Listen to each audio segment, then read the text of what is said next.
Welcome back, ladies and gentlemen. Welcome back to Propaganda Watch. I am James Corbett of CorbettReport.com.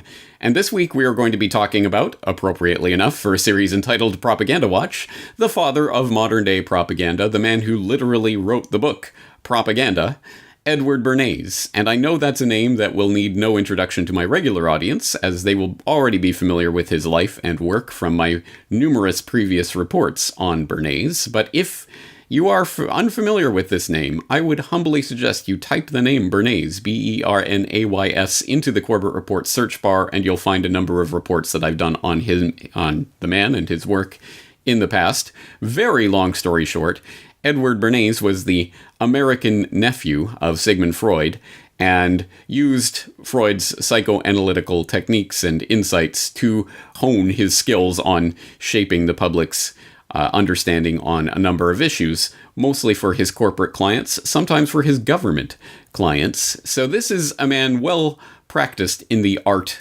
of propaganda, an evil science perhaps, but a science and an art nonetheless, and Bernays was particularly skilled at it in a number of ways. And you will recall last week when I was talking to Peter Quinones on the Free Man Beyond the Wall podcast about the Great Reset, at the very end of that conversation, Peter Quinones sprung on me the information that, did you know Edward Bernays was on David Letterman's show back in the 1980s? And if I ever did know that, it was certainly not something that I can remember knowing. It certainly surprised me.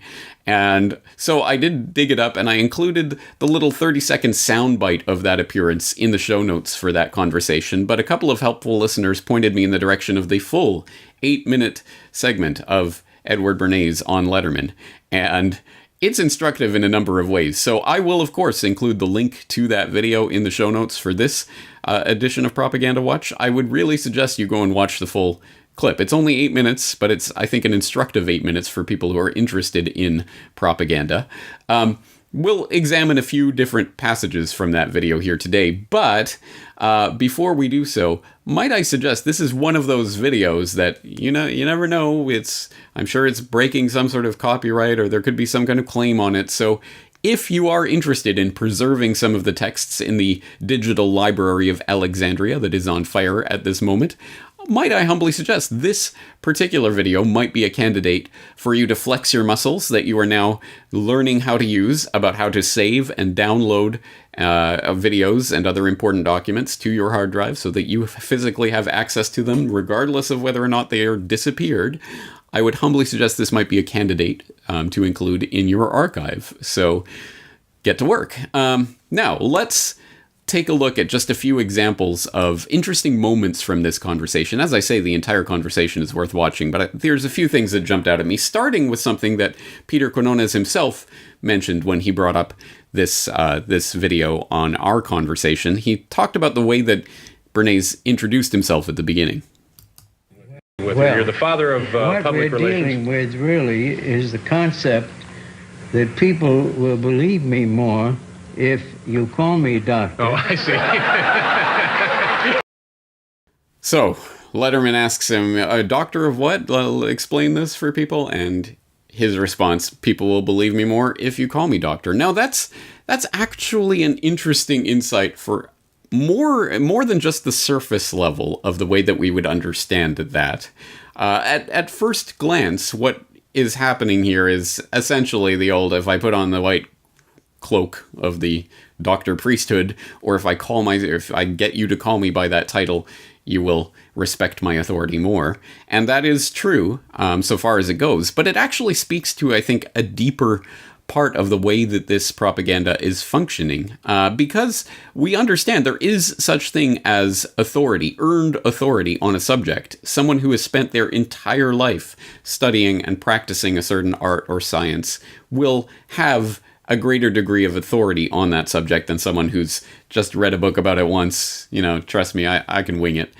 We would tend to go with the person who's actually studied it. If you want brain surgery, you're probably going to go for a brain surgeon. If you want your car fixed properly, you're probably going to go to a car mechanic, etc. Now, of course, we all know there are different levels of abilities within those professions, but someone who's been practicing it a long time has this earned sense of authority.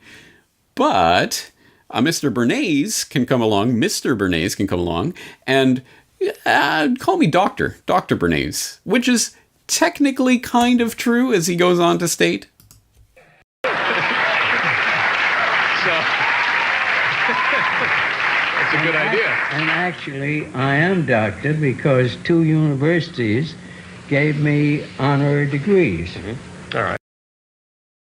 Yeah, but not really. I mean, not a real doctor who actually earned his credentials. These were honorary degrees that were bestowed on him for his magnificent work shaping the American public mind. Now, I think this is actually interesting on a deeper level because it speaks to a technique that has been used for a very long time to swap out the real for the counterfeit as a way of fundamentally performing an operation, almost an alchemy, if you will, in the public imagination on certain issues. For example, the prime example of this that comes to mind is the gold certificates that the bankers, the original bankers, the people who would hold your gold in their vaults, and they would give you a certificate. Here's your certificate, the claim for that gold that's in our vault now. Here it is. And people take that gold certificate and they start to think of the certificate as the value of their asset rather than the actual gold in the vault. No, this certificate proves I have that gold in the vault, and here's the claim on it, and it can be changed in for that gold at any time. Therefore, this certificate, well, this is essentially like the gold. So now we can start trading the certificates around, because I know if I give you this certificate, then you'll know that you can go to the gold vault and you can get that gold out of the vault. And so why don't we just trade in the certificates? It's a lot easier than carrying gold around everywhere.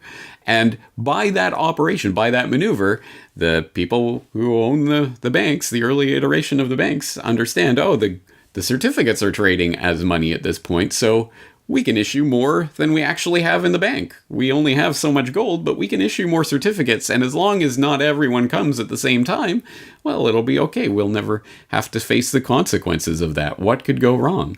And that's again, the similar type of operation, substituting the counterfeit for the real and getting people to think of the counterfeit as in some sense more real than the real itself. And once that happens, once that switch is flipped, then the public is essentially beholden to the counterfeit. And in this case, it's the counterfeit doctor. It seems like a simple observation, but it actually operates at a much deeper level. And we start to see how this sort of thing comes into play when we start to examine some of the work that Bernays actually did. And as I say, I've done a lot of work on Bernays over the years, so you'll be familiar with some of the stories. Here's a different story that I don't believe I've gone over on the podcast before, about one of his early clients, Procter & Gamble, and how he helped them with their problems with soap. Who were some of your early accounts? Who were clients of yours back in the very beginning? In the very beginning, Procter & Gamble was one of our accounts. Mm-hmm. They had a white floating soap called Ivory soap. Right. That was the selling point. It would actually float in the bathtub or wherever you were bathing, I guess. That's right. And they came to me one day and said that mothers washed the faces of the children, and they hated soap because their eyes were stinging from the soap. And that when people grew up, they wouldn't use any soap, right, because they get conditioned in childhood, according to Freud, my uncle. So you get ahead of yourself, but it's true, your uncle was Sigmund Freud. And so we made a research, made a study, and we found a sculptor, Brenda Putnam, who used soap instead of wax in developing her sculpture. Mm-hmm. And it then occurred to me that if we could develop soap sculpture competitions, I went to a psychologist and he said every child has a creative instinct. I went to a psychologist and he said every child has a creative instinct. Wow, that was money well spent on that psychologist. Wow, thank you for telling me that, doctor. I trust you because you are a psychologist, therefore an authority. I mean, again, think about what he's saying there. And actually that relates to a point that I think we'll make a bit later, but hold on, let's finish this story. Some sculptors to be judges and had soap sculpture competitions for for children in different age groups. That would get them accustomed to using the soap. That would get them to love soap. Did it work? Only accustomed to it. The fascinating thing to me was that after the first year, 22 million children were loving soap, and the sale of soap just went up. Well, if you say so.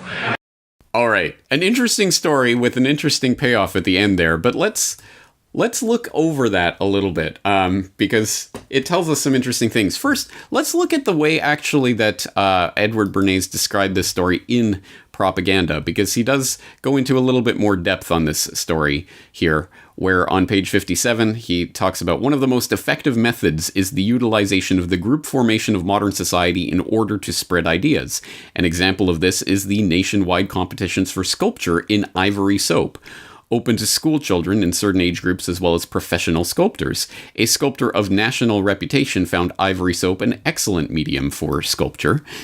The Procter & Gamble company offered a series of prizes for the best sculpture in white soap.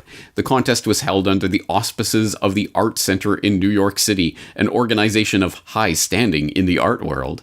School superintendents and teachers throughout the country were glad to encourage the movement as an educational aid for schools. Practice among school children as part of their art courses was stimulated. Contests were held between schools, between school districts, and between cities. Ivory soap was adaptable for sculpturing in the home because mothers saved the shavings and the imperfect efforts for laundry purposes. The work itself was clean. The best pieces are selected from the local competitions for entry in the national contest. And he goes on to describe the contest and the types of entries. 500 pieces at first, and then 2,500, then 4,000. So it was becoming a national phenomenon of this being encouraged at various schools and taken up by the children. And it says a number of familiar psychological motives were set in motion in the carrying out of this campaign. The aesthetic, the competitive, the gregarious. Much of the sculpting was done in school groups. The gregarious, really. The snobbish, the impulse to follow the example of a recognized leader, which is not my definition of snobbish, but anyway. The exhibitionist, and last but by no means least, the maternal. All these motives and group habits were put in concerted motion by the simple machinery of group leadership and authority, as if actuated by the pressure of a button. People began working for the client for the sake of gratification obtained in the sculpture work itself. This point is most important in successful propaganda work. The leaders who lend their authority to any propaganda campaign will do so only if it can be made to touch their own interests. There must be a disinterested aspect of the propagandist's activities. In other words, it is one of the functions of the Public Relations Council to discover at what points his client's interests coincide with those of other individuals or groups. What an interesting insight, isn't that? That, oh, here, it's all disinterested and it's all helpful. Oh, isn't it so nice and wonderful that they're finding ways to connect with their audience? But wait, what? Hold on. This is about selling soap, and it's about helping children overcome their strong negative association with soap that they developed from the stinging eyes as children, at least according to what he's saying there. And he goes on to say, well, it worked, essentially, for my client. And that, ultimately, is the point of this. And everything else about this is artifice, essentially. And he talks about how they're appealing to their maternal instinct or to their creative instinct or snobbishness or whatever other categories he posits there, which I don't quite agree with. But at any rate, here are the things that we're appealing to in order to ultimately sell more soap. I mean, that's what this is about. And it is interesting how he goes to the New York, the Art Center in New York City, an organization of high standing in the art world, etc. These are, everything about this is about things having high standing and having some sort of, ability to sway the public in terms of their habits. Now, the interesting part on this, at the very end, as you saw, 22 million children were loving soap, and the sale of soap just went up. Well, if you say so. This is a matter of record. We could probably chart that. Dow Jones reports. Yeah.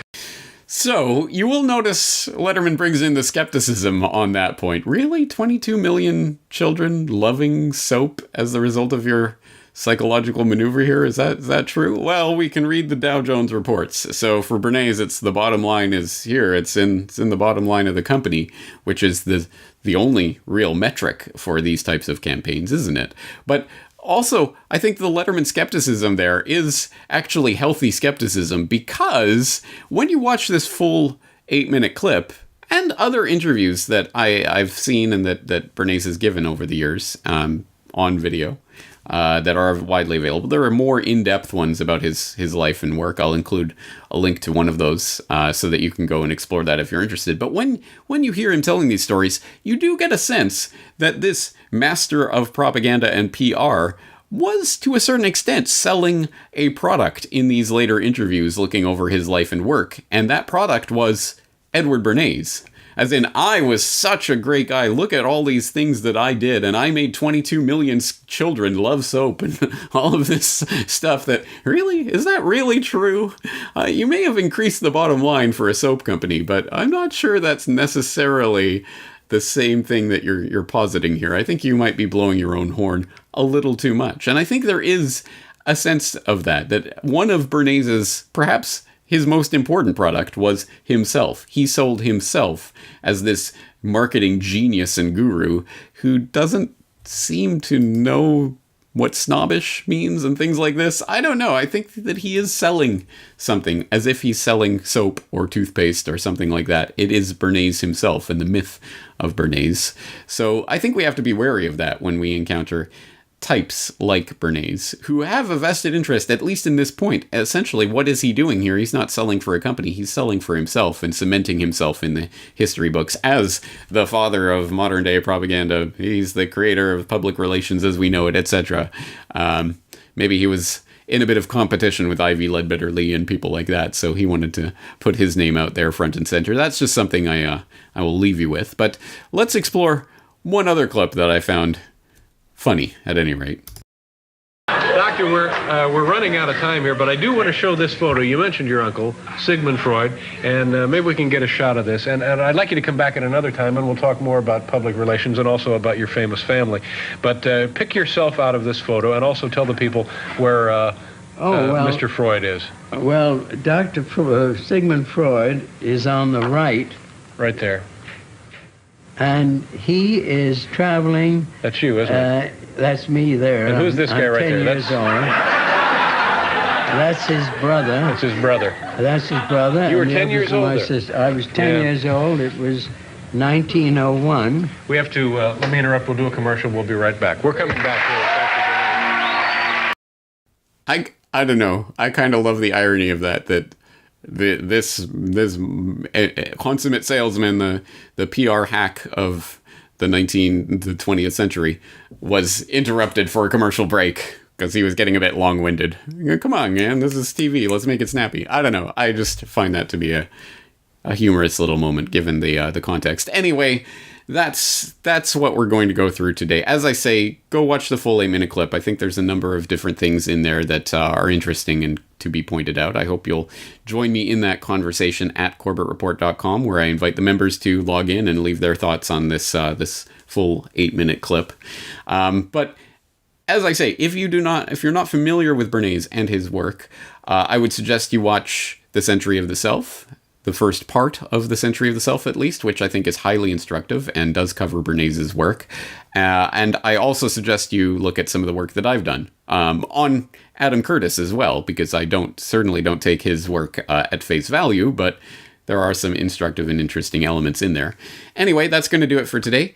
Thank you again for joining me. I'll be talking to you again very soon. James Corbett, CorbettReport.com. The Corbett Report is brought to you by the Corbett Report subscriber, a weekly newsletter featuring James Corbett's international forecaster editorial, recommended reading and viewing, discounts on Corbett Report DVDs, and once a month, a subscriber-only video. Sign up today to start receiving your copy at corbettreport.com/support.